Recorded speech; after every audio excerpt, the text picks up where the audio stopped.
Estamos começando mais um diálogo cultural. Hoje estamos aqui com o João Malheiro. Ele possui graduação em administração de empresas pela Universidade de São Paulo e tem mestrado em educação pela Universidade Federal do Rio de Janeiro, com ênfase em projeto político pedagógico e doutorado pela mesma Universidade Federal do Rio de Janeiro. Atualmente está promovendo o Colégio Porto Real, no Rio de Janeiro, na Barra da Tijuca. Então vamos lá. João, a primeira coisa que eu queria saber de ti, para a gente começar esse papo, é o seguinte: a questão da educação, ela é uma coisa, a essência da educação, os fins da educação, é sempre muito discutido, né? Existem teóricos que puxam sardinha para um lado, outros puxam para outro. E aí eu queria saber de ti qual é a sua visão, né? De qual seria o verdadeiro fim da educação. A educação existe para quê? Qual é a finalidade que ela deve buscar? Esse é um tema um pouco controverso e eu queria saber de ti essa tua visão. Muito bem. Então, boa noite a todos que estão nos ouvindo, ou boa tarde, dependendo do horário. É, é, Essa resposta ela é muito longa, né? Dá um livro, evidentemente, né? Então, eu vou tentar aqui, de forma concisa, falar um pouco dos fins da educação, né?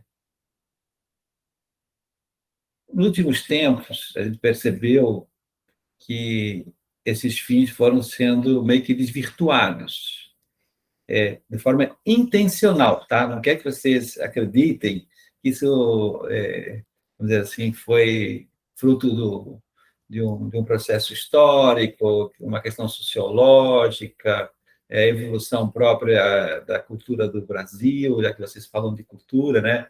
Não, eu quero que vocês saibam que, de fato, há uns grupos muito fortes, que a gente sabe que são os que alimentam o tal do globalismo, que a gente não vai aqui aprofundar, mas vocês já devem ter estudado sobre isso, que, de alguma maneira, eles têm uma intenção muito clara. Assim, né? Eles querem destruir o conceito de pessoa humana.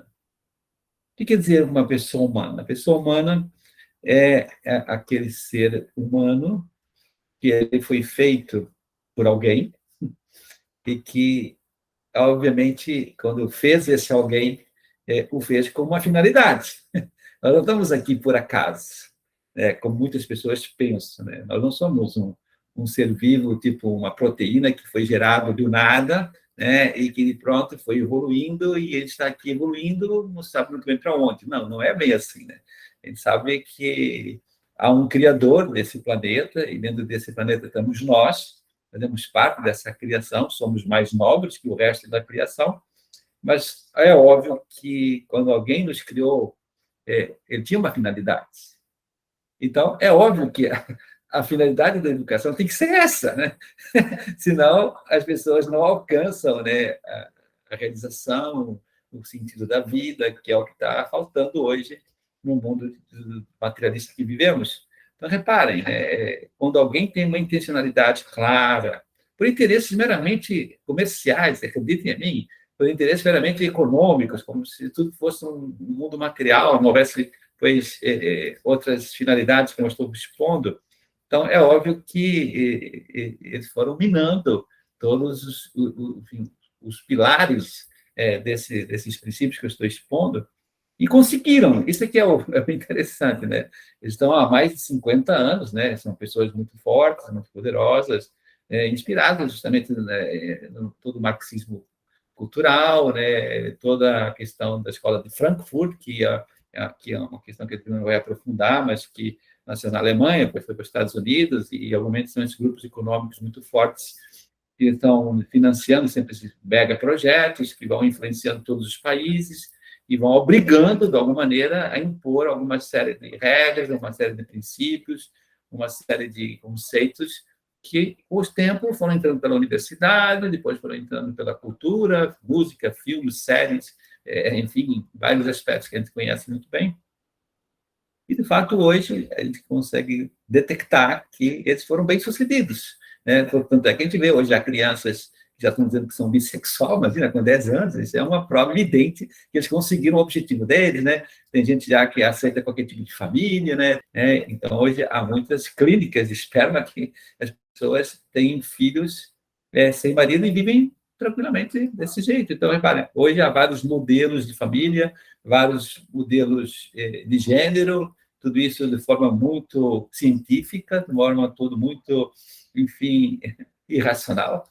Mas o fato é que isso está aí plantado. Então, no momento em que houve essa intencionalidade de destruir o conceito de pessoa humana, os fins de educação hoje são resgatar esse conceito, né, de maneira que o sujeito da educação seja visto novamente pelos pais, em primeiro lugar, em primeiríssimo lugar, como pessoas muito ricas, muito dignas, muito maravilhosas, como o próprio Criador fez, e a sua grande obra de arte. Né?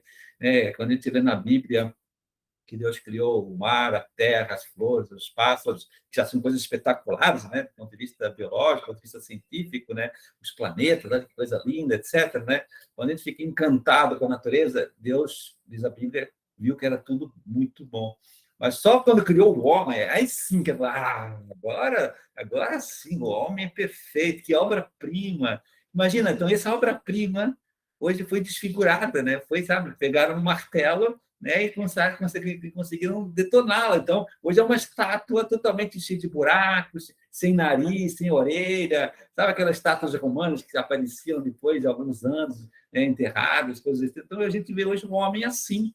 Então, cara, como é que um educador honesto pode aceitar uma coisa dessa, uma ofensa ao Criador dessa? Como é que a gente pode sonhar com uma sociedade melhor quando a gente só vê pessoas que deixaram de ser pessoas, seres humanos que deixaram de ser humanos? Então, houve uma despersonalização da sociedade, houve uma desumanização da sociedade. Hoje, o que realmente reina é o mundo animal, né?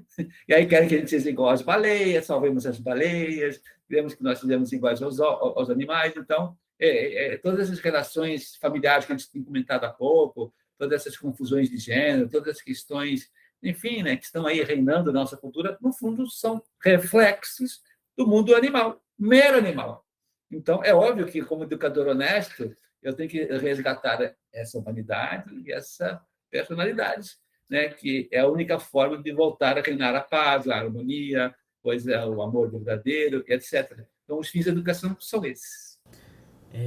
Beleza, João. Inclusive, eu estava lembrando hoje com a Camila uma época da minha vida que eu tive, dos 18 aos 23 mais ou menos, que Sim. eu realmente fui completamente influenciado por essa cultura. E quando eu mudei de escola, 17 anos, ensino médio, época do ensino médio, eu mudei muito. E acredito que por influência da escola mesmo. Então, Claro. quando eu comecei a namorar, quando eu comecei naquela época a gente falava ficar com as meninas, né? Então, eu não tava nem aí pra, tipo, pras mulheres, assim, era infiel, ficava me vangloriando com os amigos. Inclusive, quando eu conheci ele, eu tinha 15 anos, ele 17. Ele só ficou comigo e depois sumiu. Então, eu tinha muito isso, e aí bebia muito, cheguei a usar droga por algum tempo.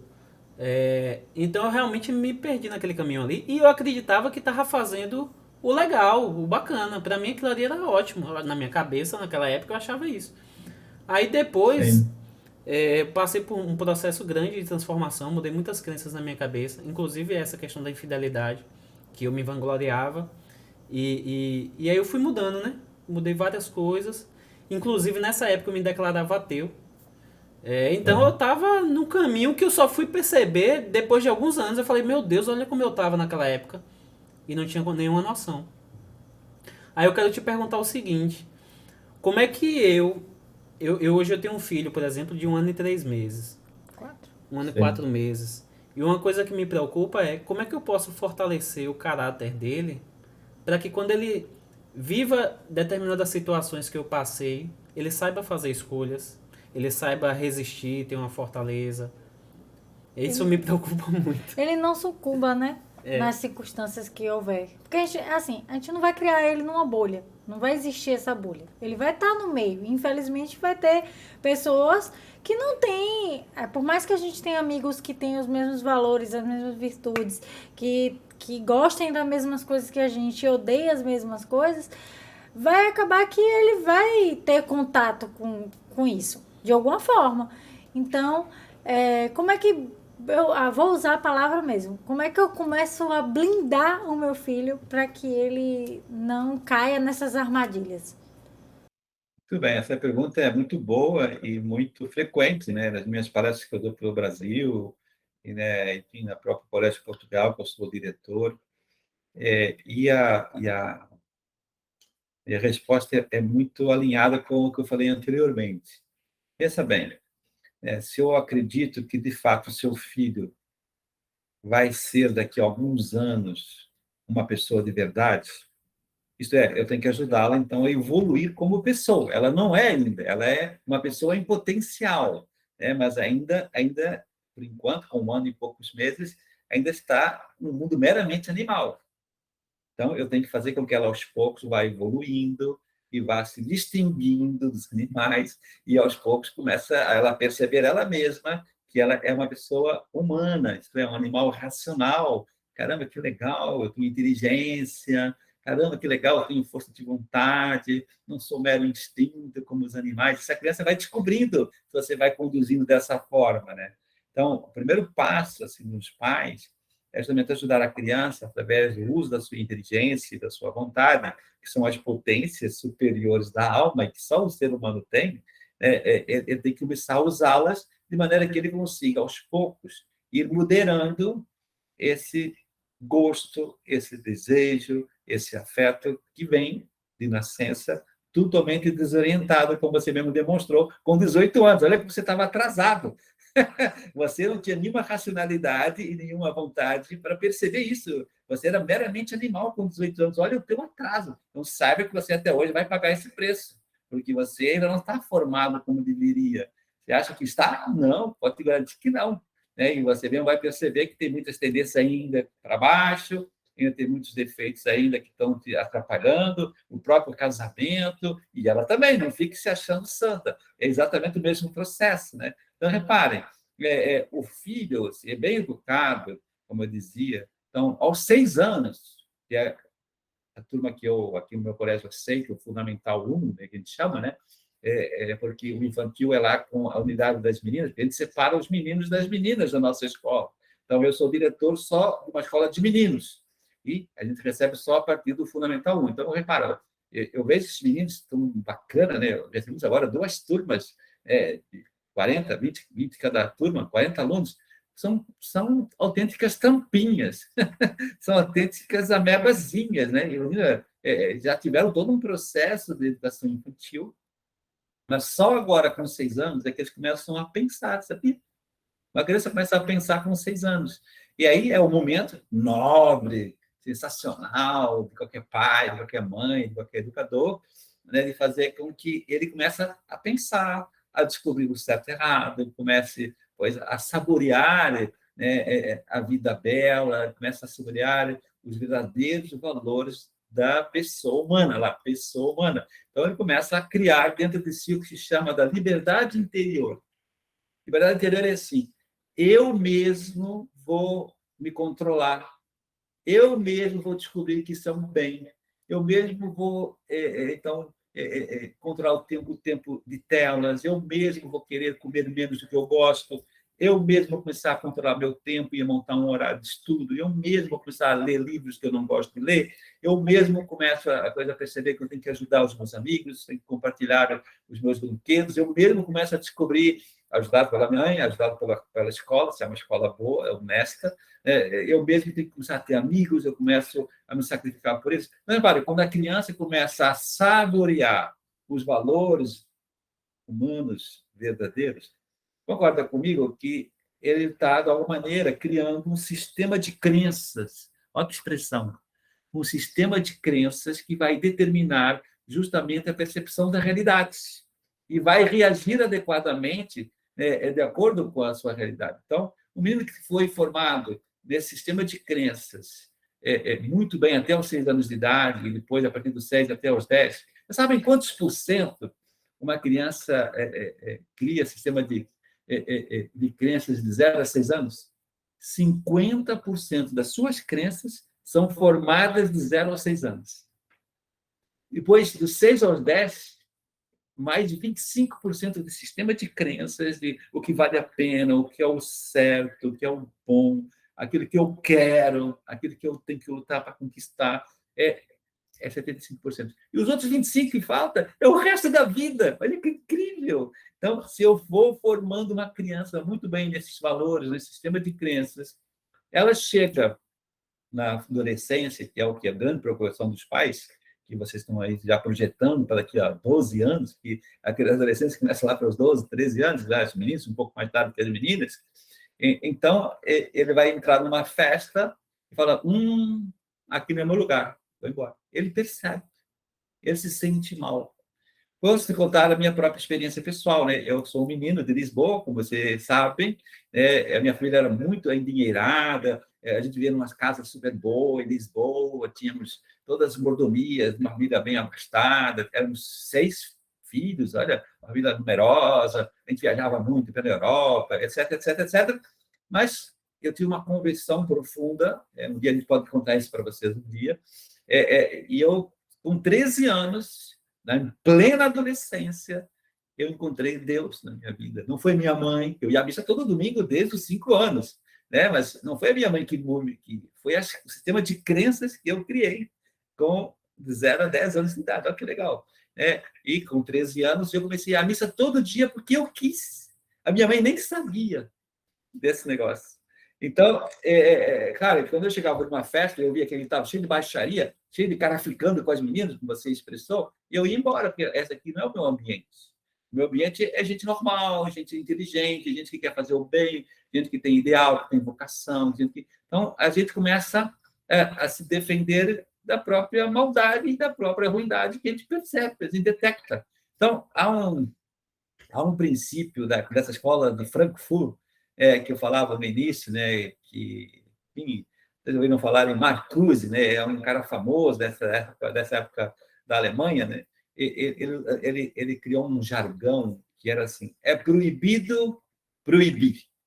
É famoso ele por isso. É a frase que ficou cunhada, etc. E eu falo, olha, esse cara não percebe que, no fundo, a frase dele está certa, né? Por mais que ele tenha, com essa frase, querendo levar as pessoas para a libertinagem, né? E eu falava assim, não, peraí, essa frase está certa, porque se de fato, né, eu formo bem meu filho desde 1, 2, 4, 6, 8, 10 anos nesse sistema de crenças, né, e vou educando junto com esse sistema de crenças virtudes, hábitos bons, arraigados, interiorizados, vamos tornando cada vez mais livre. Então, é óbvio que eu mesmo eu não preciso pois, me sentir proibido, eu mesmo me proíbo. Eu mesmo me defendo desses males malucos que estão por aí na sociedade. Então, é proibido porque não precisa proibir. Não precisa, eu mesmo me proíbo. Olha que legal. Então, essa é a verdadeira liberdade interior que nós temos que desenvolver na família, em primeiríssimo lugar, e depois nas escolas que são sérias, que estão preocupadas em formar essa pessoa humana completa. Então, eu respondi, Camila, a sua inquietação? Respondeu. E eu não tenho só o Oliver de 1 ano e 4, não. Eu tenho o Bernardo, que tem 11 anos. Então, já é uma pergunta que cabe nele. Que bom, então, sensacional. Vocês têm esses 2 filhos, é isso? Eu tenho o Bernardo. De outro relacionamento.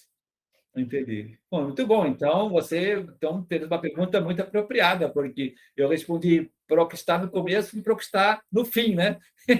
Então, lembre-se que você vai sofrer com o Bernardo, mais velho? Não, eu não vou sofrer tanto, porque desde... Porque você acordou a tempo? Isso! Você estava falando na formação do indivíduo, e eu não sei se eu me apresentei a você, mas eu sou psicóloga. Então, eu acabei fazendo essa formação do indivíduo com ele, estudando sobre valores, sobre as virtudes cardeais, que também Ai, é que uma bom. pergunta que eu vou te fazer agora. Porque, assim, para quem está estudando sobre, para quem quer saber mais, então, como é que a gente faz, o que é as virtudes, né? Na verdade, para as Sim. pessoas entenderem.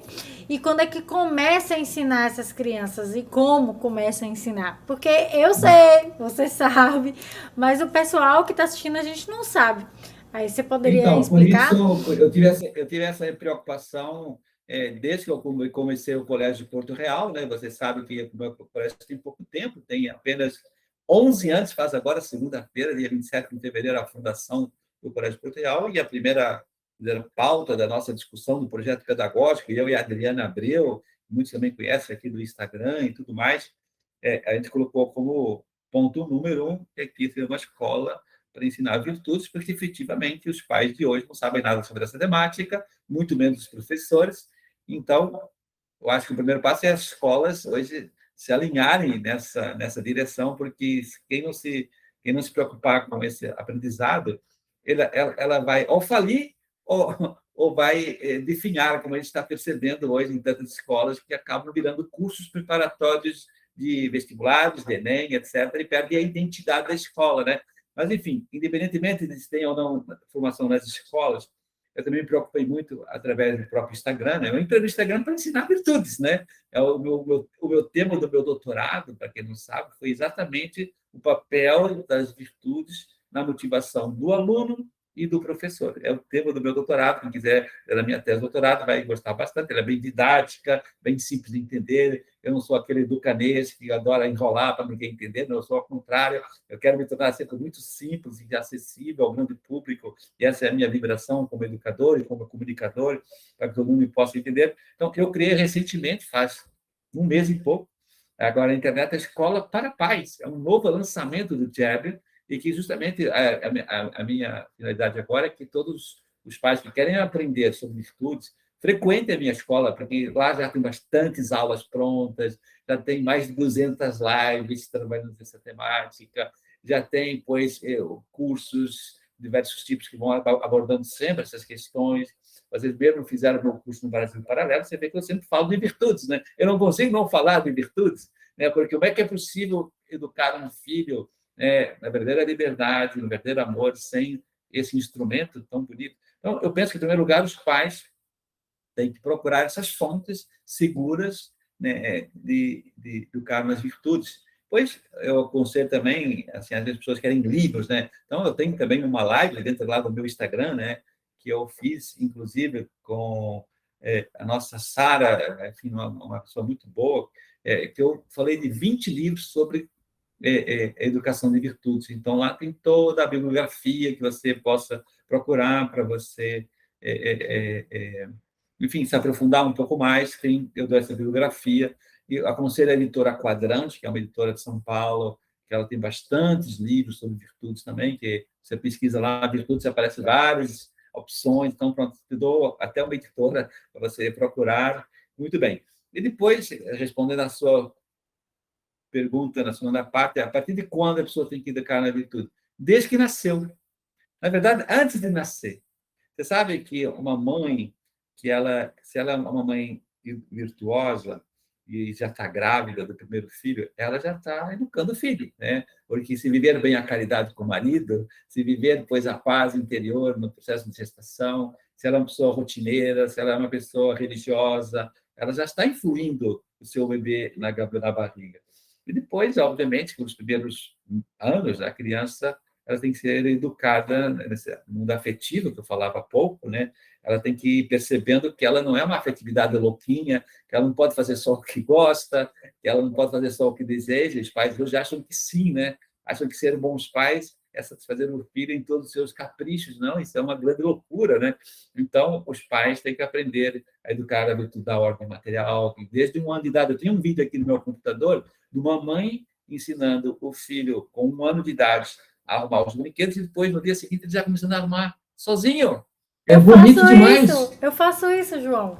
Eu postei Então, essa semana nos meus stories, que eu, desde pequenininho, quando ele tinha 3 meses, Felipe olhava assim pra mim e falava, tu tá fazendo o quê? Eu ia abaixada com ele, porque eu ia com ele no colo e eu mostrava que eu tava arrumando. E essa isso. semana ele arrumou, ele só botou no lugar errado, mas ele arruma todos os brinquedos dele e botou debaixo da pecinha onde tá a TV. Mas ficou toda Sensacional. Mas ela arrumada. arrumou, já sabe que ele tem essa missão de arrumar. Então, repara, a partir de 1 ano e pouco, uma criança já pode ir ganhando esse hábito, que virtude nisso são hábitos, porque virtude propriamente dita só existe quando a razão nasce, quando a racionalidade nasce, como a gente falava há pouco, a liberdade nasce com 6, 7 anos, que a criança começa a refletir sobre as suas atitudes, sobre os seus bons hábitos, e ela começa a gostar, né, a gostar dessa vida regrada, dessa vida virtuosa, e ela começa a concluir que é muito melhor ser ordenado dos brinquedos e ficar procurando os brinquedos pela casa ou deixando a mãe arrumando por ele. Então, ela começa a perceber isso. Depois vem a ordem do tempo, ela começa a gostar da rotina, começa a perceber que sem rotina a vida fica chata, fica nervosa, fica irritada. Depois a criança começa a perceber, né, que é preciso haver uma ordem afetiva, de respeito, né? O pai e a mãe são pessoas importantes, me geraram, me educam, me amam, então eu tenho que respeitá-los com toda a força, e respeitar os professores da escola, respeitar os vizinhos, respeitar as autoridades, respeitar, pois Deus, cara, isso tudo vai sendo educado nessas idades, de 0 a 6 anos, é a ordem, é a grande virtude da educação infantil, né? Ordem depois também racional, o cara começa depois a ter alguns princípios, o teu filho de 11 anos, ele já tem uns princípios sólidos, ele já tem uns princípios do certo e errado. Então, a consciência começa a nascer com 5, 6 anos. É muito legal perceber isso. Isso não é justo. A criança fala com 5, 6 anos. É muito legal. Ela tem uma percepção da justiça muito forte a partir dessa idade, porque a consciência está desabrochando, né? A consciência, para quem não sabe, é uma atitude racional, tá? É uma atitude que a razão, iluminada pela fé, pela lei natural que está dentro de nós, nos mostra o caminho do bem e o caminho do mal que está do lado de fora, vamos chamar assim do caminho do bem. Muito bem, então, repara, as virtudes devem se começar desde pequenininha, e como eu dizia, são essas virtudes que vão criando esse sistema de crenças que a gente falava há pouco.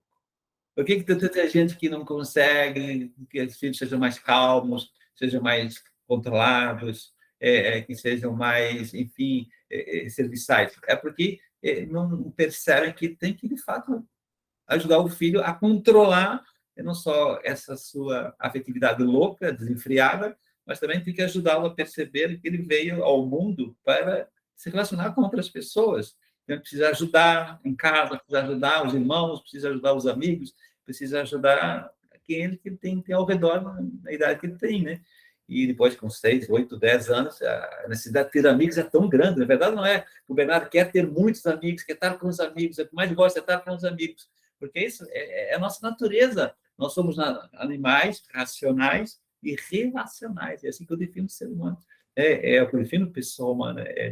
A parte racional, que vai mexer com a minha vontade, então me torna um ser humano, e depois as relações pessoais.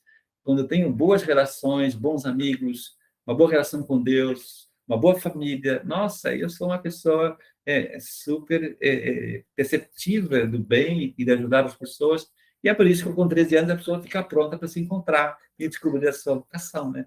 Então, o caminho que a gente tem que ajudar a criança a ser, enfim, ser levada, né? A virtude exige uma atitude intencional de levar a criança a descobrir isso, e ela vai descobrindo e vai querendo, vai descobrindo e vai querendo, até que chega a adolescência, e aí nasce a liberdade plena, e o jovem tem que querer isso na sua vida, mais sem pai, sem mãe, sem professor. Agora, eu é que vou me realizar, porque o futuro da minha felicidade depende só de mim e de Deus, menino. Sim. João, eu vou trazer um exemplo que aconteceu lá na escola do meu filho. Você que é diretor de escola, você meio que tentar me ajudar para manejar essa situação. Ele passou por uma situação na escola em que estava tendo uma gincana na sala, e como ele se aprofunda muito, e como ele lê muito, inclusive ele tem livros de ciências fora a escola, E aí ele se destacou nas perguntas, ele se destacou ali no conhecimento. E essa professora, meio que, quando ele estava conversando com os coleguinhas na sala, eu sei que é errado, tem uma conversa paralela e tudo mais, mas acontece, são crianças. E Claro, aí, evidente. e aí ela, tipo, foi muito grossa com ele, falou, cala a boca, fica quieto, você é sem futuro. E, tipo, quando ele chegou em casa, ele chegou cabisbaixo, ele chegou abatido, ele ainda está abatido, ele não tá querendo conversar, não tá querendo nem estudar direito, porque, tipo, eu achei que ele foi minado por ela.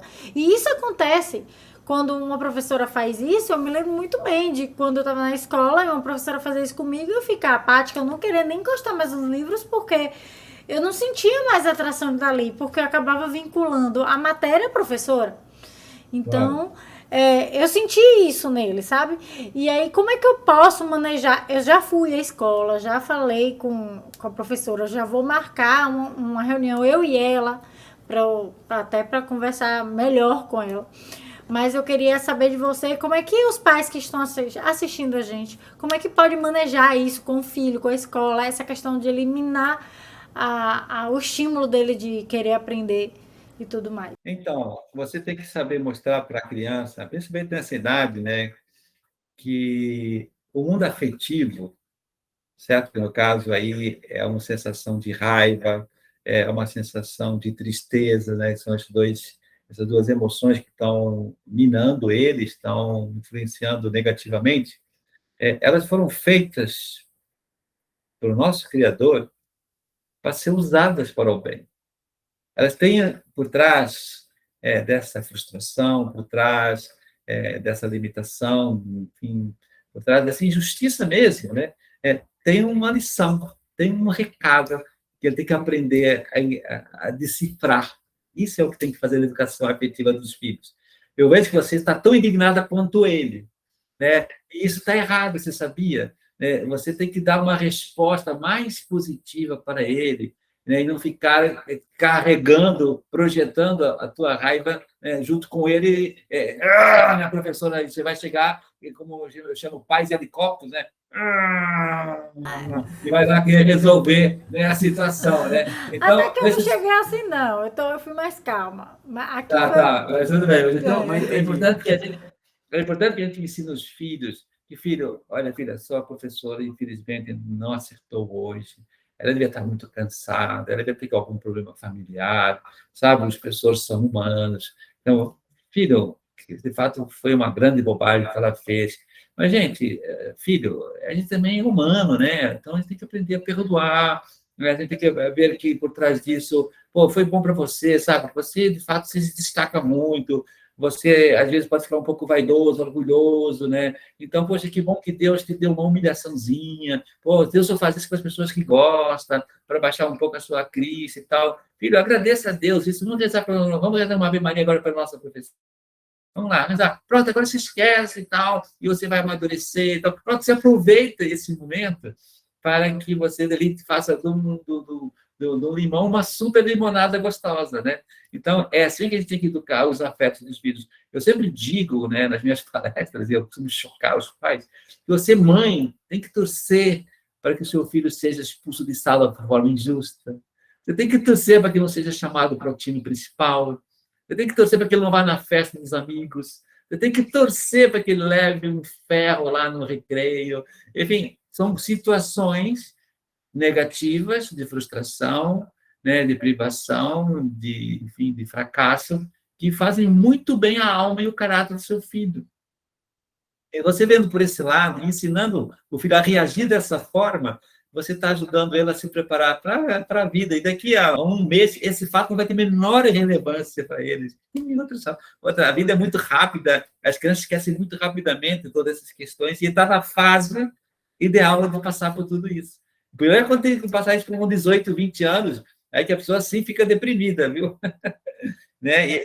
Então, eu acho que você tem que aprender a educar a afetividade. Você, como mãe, como pai, né, mostrar que é assim que nós temos que agir também diante da vida. Sei lá, eu vou num restaurante, por ir lá, de repente não tem mais mesa, a fila é longa, eu fui ao cinema e não tinha ingresso, eu fui pegar um avião e o avião não veio. A gente tem que estar sempre por cima disso. A gente não, filho, vamos embora. A vida é bela, sempre ter um plano B, ter sempre esse espírito de otimismo e bom humor que vai formando o filho, no fundo, na providência divina, na fé, que é isso que a gente tem que educar os nossos filhos. Concorda, Camila? Sim, concordo. Perfeito, João. Perfeito. Olhar por esse lado me faz refletir em outras coisas também. Apesar de eu não ter sido tão Dura. tão dura. É que você meio que pintou um quadro negro e eu já imaginei você matando a professora. Não. Eu não tive contato ainda com a professora. Eu só fui conversar com a diretora e meio que falei, fui para averiguar a situação, mas eu não falei nada assim, nem fui incisiva, nem nessa questão, não. Estou falando aqui para ti. Vá conversar com ela com toda a caridade do mundo, com toda a paciência, a compreensão, e você vai ver que quando ela vê em você já essa postura, ela já vai receber até bem, e já vai até te pedir desculpas, talvez, se for uma pessoa boa, né? Como acontece, de fato, aquele dia não estava muito bem, tal, isso acontece muito as mulheres, blá, blá. Pronto, e a coisa se releva. Agora, quando a gente cria toda uma tempestade num copo d'água, aí a coisa perde um pouco o peso, né? E a coisa não tem esse valor todo. Sim. É isso aí. Ô, João, é realmente usar situações que nos são contrárias para fortalecer nosso caráter, né? Isso, é muito bom. Eu sempre aprendi isso do meu pai. Meu pai era uma pessoa assim, sabe? Imagina, pai de 6 filhos, né? Tem um peso nas costas. A gente viajava muito, a gente gostava de fazer camping, sabe? Então era muito aventureiro, né? Pegar um trailer e ir para um parque de campismo, que lá na Europa é muito comum, e a gente chegava lá, a gente passava assim umas privações legais. E meu pai era um cara assim super, ele era muito seco, né? Não era assim um cara expansivo como eu sou ou a minha mãe era. Meu pai era um cara seco, cerebrino, mas muito elegante, a tal ponto que ele mudou para o Brasil. Imagina, mudar para o Brasil com 50 e tantos anos é dificílimo, né? Fugindo lá da revolução que teve dos comunistas, invadiram Portugal, etc. E ele queria recomeçar a vida, mas eu nunca vi meu pai abatido, nunca vi meu pai pessimista. Era um cara assim tranquilo, então vamos lá, vamos trabalhar, temos conhecimento, vamos trabalhar, temos fé, vamos trabalhar, temos a família, vamos trabalhar. É isso que ele falava sempre. Então, de fato, depois ele superou tudo novamente, ele fez a sua vida aqui no Brasil, e depois, olha que coisa, ele era tão sério, ele entrou com um processo judicial em Portugal para recuperar o seu emprego, porque ele era um funcionário público de Portugal, e ele ganhou o processo e ganhou todos os salários atrasados de 20 anos. Então, quer dizer, é uma pessoa que está tranquila, deixa Deus acontecer, Deus provocou essa tragédia, ele teria algum significado. Eu só me converti, talvez, por causa disso. Ô, João, você até falou na palavra caridade. Eu queria trazer Isso. um tema que é o seguinte: não só a educação, como o amor e outras diversas palavras, elas meio que mudaram o significado ou então esvaziaram, né? Reduziu-se muito o significado. E em relação ao amor, os gregos lá tinham várias ideias, né, diferentes, né? A questão do Eros, da Ágata, que aí foi Ágape, que aí gerou Caritas, né, no latim. Isso. E aí Feeling. é o Philly também. Eu queria saber de você o seguinte: quando a gente está falando sobre amor, até quando a gente está lendo a Bíblia, por exemplo, quando a gente pega a palavra amor, a gente fica meio em dúvida de qual é o referente, né? Fica sem saber, mas qual é o significado? Aí sempre rola uma discussão. E até na própria caridade, a palavra caridade, muitas vezes se remete a uma caridade material, né? Dá um dinheiro, né? Também se perde um significado aí. Ou fazer ajuda para um terceiro e não para quem está por dentro da casa, mas sempre fazer a caridade para quem está na rua. Quem está lá nas enchentes de São Paulo agora e não com o vizinho que está precisando de umas bananas. Isso. Ou com a esposa. Aí eu queria saber de tu o seguinte, em relação a esses significados, né? Quais são os impactos que a gente tem dessa perda do significado mesmo da palavra amor, de às vezes atrelar ela realmente só a paixão, por exemplo, só o erotismo, né? Só a parte corporal, ou então só a afetividade, né? Eu gosto daquela pessoa, eu gosto do jeito dela, mas eu não tenho o sacrifício. Eu sou uma pessoa egoísta e tal. Eu queria que você falasse um pouco sobre isso daí, os problemas que podem decorrer disso daí. Porque é meio que geral, né? Em várias áreas, não só no casamento. Então, eu costumo dizer, Felipe, né? E Camila, que o amor, ele é vamos dizer assim, um sentimento que precisa ser enriquecido na medida em que a pessoa vai amadurecendo. Efetivamente, né, o primeiro amor que nós sentimos por alguém, seja na adolescência, seja nos primeiros namoros, é uma coisa muito afetiva mesmo, muito sentimental, muito pobre, e que, bem ou mal, é uma porta de entrada para os futuros passos desse relacionamento, desse processo de, enfim, de vincular-se com alguém, né? Mas qual o grande problema é que, como a gente dizia há pouco, né, quando o homem fica só nesse âmbito animal, os animais também têm esse amor de apetência, que chama amor afetivo, a gente vê que instintivo, mas o animal procura o seu parceiro para acasalar, para, enfim, formar ali uma ninhada de qualquer coisa, etc. Então, o homem se assemelha nesse sentido muito com os animais, de fato, né? Ora, o grande problema é quando o homem fica só nesse mundo animal, nesse amor apetência, como se costuma chamar, e não sobe os degraus próprios de um ser humano e de uma pessoa humana. Então, eu gosto de dizer que o homem, se for bem educado nesse processo das virtudes, que a gente explicava há pouco, desde pequeno, né, desde que está depois na adolescência, e vai se visitando nas verdadeiras virtudes, o fruto da evolução da virtude é exatamente chegar a um amor mais elevado, um amor mais nobre, que eu costumo chamar de amor de complacência, que é o amor complacente, é assim, você olha para outra pessoa e fala, nossa, que pessoa boa, que pessoa virtuosa, que pessoa que eu tenho que ajudar. Então, a pessoa já ali um amor muito mais refinado, um amor muito mais, enfim, que está por trás as virtudes da pessoa, as qualidades, o modo de trabalhar, o modo de servir, o modo de se realizar. Então, é um amor muito mais nobre. E os animais não têm esse tipo de amor, mas ainda é um amor um pouco egoísta, de fato, né? Ainda a pessoa está buscando alguém para me tornar feliz, que é o que a maioria das pessoas tem hoje no mundo. Tem que dar um terceiro passo, né? A relação já não é só animal, não é só alma, mas tem um terceiro passo, que é justamente a pessoa perceber que eu vivo para alguém. Deus me criou para alguém. Eu tenho que me entregar totalmente a alguém. O amor é tornar essa outra pessoa feliz. Eu preciso me entregar totalmente, exclusivamente e sem nenhuma freio, nenhum cálculo, né?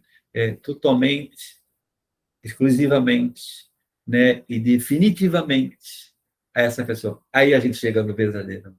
Só quando as pessoas têm totalidade, exclusividade e de forma definitiva, que é as três características do amor, que tem que se dar sempre as três. Se faltou uma dúvida, aliás, total exclusivo, não é definitivo, já não é amor.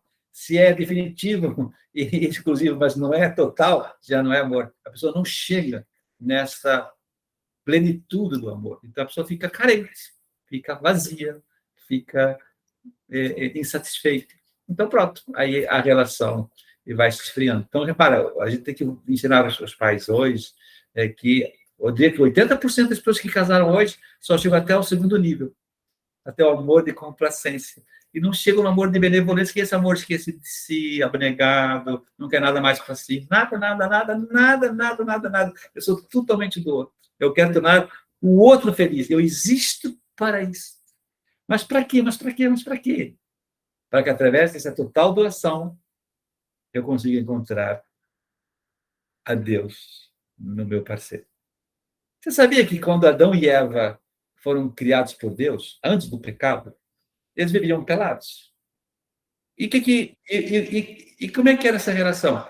A Bíblia diz que Adão via em Eva Deus, e Eva via em Adão Deus. Então, Deus criou o homem e a mulher para que, através dessa relação, desse vínculo, fosse conhecido e encontrado e amado. Olha que legal. Então, por isso, a relação era limpa, era harmônica, não havia paixões, havia, pois, um equilíbrio perfeito da criação. Com a desobediência, com o orgulho. Ai, estou pelado. Ai, estou com vergonha. Houve uma desordem, né, dessa harmonia. Então, o homem já não conseguia mais ver na mulher, e vice-versa, a Deus. Aí se viram só objetos de prazer, objetos de... Então, e o amor se deteriorou.